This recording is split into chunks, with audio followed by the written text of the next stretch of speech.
I know what you did, the man at the front desk says, like he is confirming my reservation. His name tag reads Dale. His smile stays in place while his eyes keep moving over my hands, my pockets, my face, like he is checking for stains that only he can see. I stop with my card half out of my wallet. The lobby smells like lemon cleaner and old carpet. A small television mounted in a corner plays the weather with the sound off. Outside, the highway keeps hissing past in the dark. I do not know what you mean, I say. Dale taps a pen against the counter. You always say that. The key cards sit in a neat row beside him, each one printed with a motel logo, a cartoonish pine tree. Behind him, a wall of hooks holds metal keys that look too heavy for a place that claims to be remodeled. I'm just passing through, I say. One night? He nods as if that is the part that disappoints him. One night is usually all it takes. I wait for him to laugh. He does not. My phone shows 11:48 p.m. The battery is low. I had planned to sleep, get coffee, and keep driving. My job has me on the road more than home. I do not tell people where I'm going because most of the time I do not know until the last minute. Dale slides a card toward me. Room 17. I do not take it. I look at the card, then at him. What did you think I did? I ask. He leans forward, close enough that I can smell his breath, wintergreen gum over something sour. You already know. I feel a small, sharp annoyance. I am tired. I have been driving for 6 hours. My shoulders ache from holding the steering wheel. I want a shower and a bed. I pick up the key card. My fingers brush his for a second. His skin is cold. As I turn away, he calls after me, do not use the ice machine. I stop. Why not? I ask. Dale looks down at his desk as if he has said too much. Because it does not dispense ice. That lands wrong in my head. It is the kind of sentence that should be a joke, but his tone is flat, almost weary. I walk out under the buzzing canopy lights. The parking lot is mostly empty. A few cars sit with dew beating on their windows. My own car is crusted with highway dust. Room 17 is at the far end of the row. The door sticks when I push it open, as if the frame has swollen. The room smells like stale smoke trying to be hidden under floral spray. The bedspread is patterned with muted shapes. The air conditioner rattles even though it's off. I toss my bag on the chair and lock the door. The lock clicks. Then, after a beat, it clicks again, like someone tests it from the other side. I freeze, hand still on the handle. Silence. I look through the peephole. The walkway is empty. The vending machine at the far end glows blue. The ice machine is beside it, a white box with a plastic chute and a sign that says ICE in faded red letters. I step back. I tell myself it is the settling of old metal. I use the bathroom. The mirror above the sink is spotted. My face looks older in it, more tired than I feel. When I turn on the shower, the water runs rusty for a moment,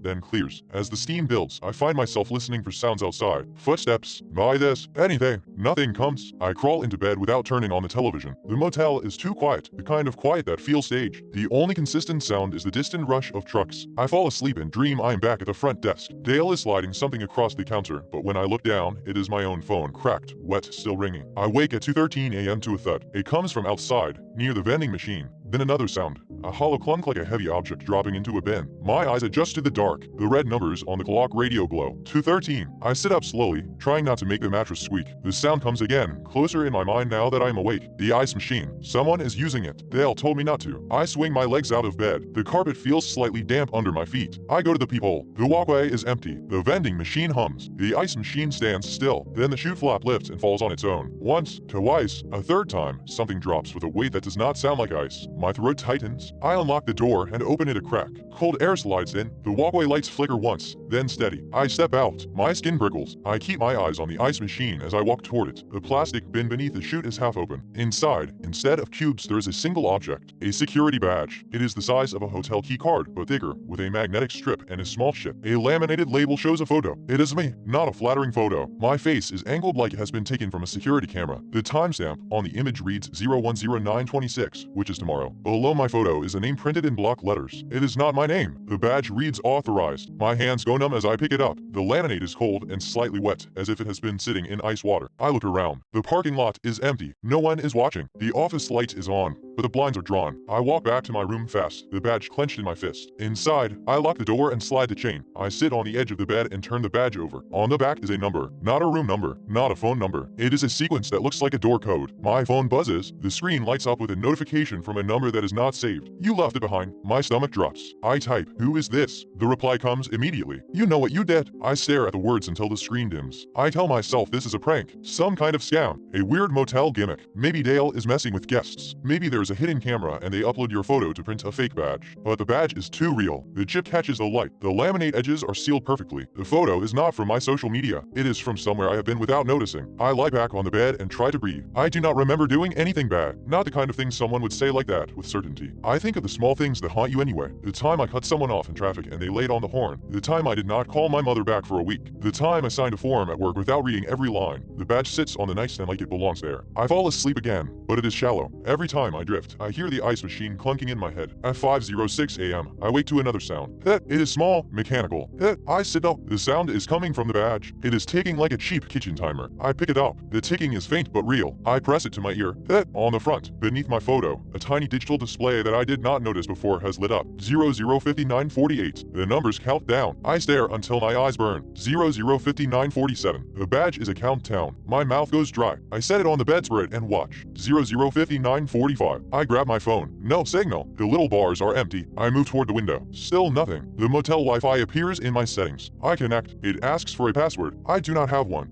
I dress fast. Jeans, shirt, shoes. My hands shake enough that the buttons fight me. I take the badge. The ticking seems louder when I hold it. 005702. I leave my bag. I just wand out. I unhook the chain, unlock the door, and step outside. The morning is gray. The air smells like wet asphalt. Somewhere, a bird calls once and stops. The office door is open. I can see Dale inside, seated behind the counter, looking at something on his computer. I walk in. The bell on the counter does not ring. Dale looks up slowly, as if he has been waiting. You used it, he says. It gave me this, I say, holding up the badge. His eyes flick to the countdown display. His face changes. His smile disappears. How much time? He asks. 56 minutes, I say. What is this? Dale stands and comes around the counter. He does not touch the badge. He keeps his hands close to his chest. It is access, he says. Access to what? He glances toward the window, toward the row of rooms, like he expects someone to be watching us from behind the curtains. Doors you have never seen, he says. I laugh once, sharp and humorless. That does not help. Dale nods. It never does. I feel heat in my face. I step closer. Tell me what happens when it hits 0. Dale hesitates. Say, I press. He swallows. The door opens. What door? The one you made, he says. I stare at him. My heart pounds so hard it feels like it is pushing against my ribs. I did not make any door, I say. Dale studies me, and for the first time I see something like pity. You really do not remember. The countdown ticks. 005411. I grip the badge until the plastic creaks. Tell me how to stop it, I say. Dale looks past me, toward the vending machine, toward the ice machine. He seems to weigh something. You can try not to open it, he says. He shrugs. Or you can use the badge before it uses you. My stomach turns. What does that mean? He does not answer. He walks back behind the counter and opens a drawer. He pulls out a small stack of badges like mine, each in a plastic sleeve. He sets them on the counter one at a time, face down, like he does not want to look at them. How many? I ask. Dale does not meet my eyes. I reach for one, but he slaps his hand over it. Do not, he says. Why? Because they pick you, he says. You do not pick them. The badge in my hand ticks louder now, or maybe I am just hearing it more clearly. 005236. I back away from the counter. I want to leave, I say. Dale nods. You can try. I spin and rush outside. I head for my car. The key fob does nothing. I press it again. Nothing. I try the physical key. It turns, but the lock does not click. It feels like turning in air. I step back, suddenly nauseated. The windshield reflects the gray sky. For a second, I see my own face, and behind it, something that looks like a doorway standing upright in the back seat, a rectangle of darkness that does not match the interior. I blink and it is gone. My phone buzzes again. The same number. You cannot drive away from a door. I look up at the row of rooms. Every curtain is still. The motel feels empty, like I am the only guest.